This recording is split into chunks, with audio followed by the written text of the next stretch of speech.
Bonjour et bienvenue sur Périscola et sur Révise ton cours en 5 minutes. Aujourd'hui, cette vidéo s'adresse aux élèves de 3e. Il s'agit du dernier chapitre du thème 1, la France défaite, régime de Vichy, collaboration et résistance. Alors, je vais te le faire comme si tu avais un développement construit. En intro, tu parles de l'entrée de la France dans la guerre mondiale en septembre 39, après l'invasion de la Pologne. La France adopte une position d'abord défensive derrière la ligne Maginot. Sauf que le 10 mai, l'Allemagne enclenche une attaque éclair et elle envahit la France.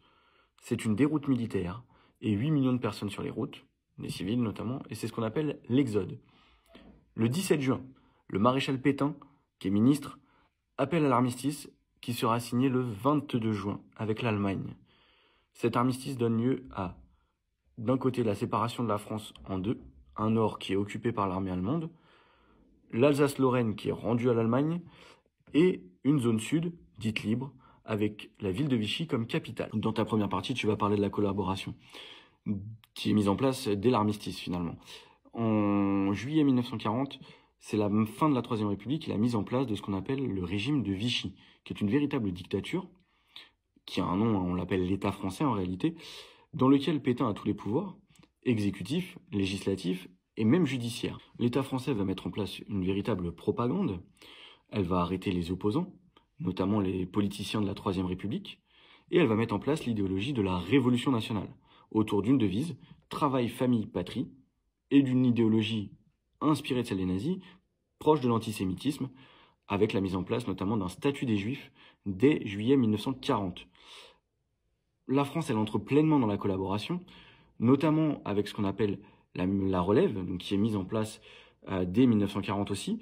Donc la relève, si tu n'as pas écouté en cours, je te rappelle que c'est le fait d'envoyer 2 travailleurs français pour libérer un prisonnier de guerre en Allemagne. Bon, ça marche pas vraiment parce que c'est sur la base du volontariat. Donc, en 1943, mise en place du service de travail obligatoire où on oblige les hommes à partir de 21 ans à aller travailler en Allemagne. Et si vous refusez, vous êtes soit emprisonné, soit vous êtes donc ce qu'on appelle réfractaire au STO. Et à ce moment-là, il va falloir fuir et se cacher. Et de plus, il y a la mise en place de la déportation des Juifs avec la police française qui va procéder à des rafles, donc des arrestations massives. Et la plus connue, c'est la rafle du Veldiv qui a lieu en juillet 1942 à Paris et qui participe à l'arrestation de 16 000 Juifs, hommes, femmes et enfants, qui seront déportés à Auschwitz. Dans ta deuxième partie, tu vas parler de la résistance. En effet, lors de l'invasion de la France par l'armée allemande, un général, qui s'appelle le général de Gaulle, se réfugie à Londres, qui est encore libre, et lance un appel le 18 juin à la radio à continuer le combat. À Londres, il va appeler et recruter une armée qu'on appelle les Forces françaises libres dans le but de combattre aux côtés des Alliés, donc les Anglais et les Américains, je te rappelle.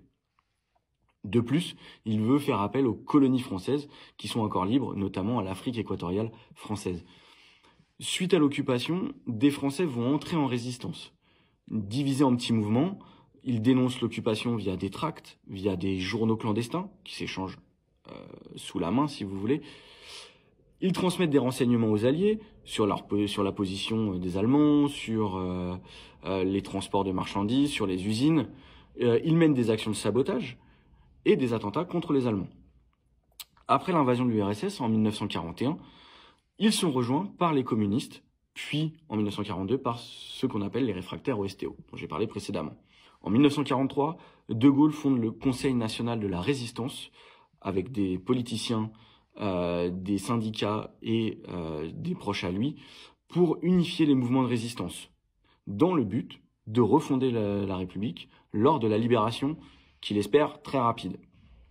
Le 6 juin 1944, les Alliés débarquent en Normandie, puis le 15 août en Provence. Les résistants qui sont regroupés désormais dans ce qu'on appelle les forces françaises de l'intérieur, vont harceler les Allemands qui vont s'enfuir. Et en s'enfuyant, ils commettent des exactions, notamment l'exemple d'Oradour-sur-Glane, que vous avez peut-être vu en classe. Et en conclusion, de quoi vous allez parler? Eh bien, vous allez dire qu'en août 1944, Paris est libéré et que De Gaulle défile sur les Champs-Élysées et qu'il va prendre la tête du gouvernement provisoire de la République française. Et ça, c'est ce que vous verrez dans un futur chapitre. Bon voilà ce que je pouvais dire en 5 minutes sur ce chapitre. J'espère que ce sera utile pour les révisions ou pour un prochain brevet blanc ou même pour le brevet lui-même. Si tu as des questions, n'hésite pas en commentaire. Et moi, je te dis à bientôt sur Periscola.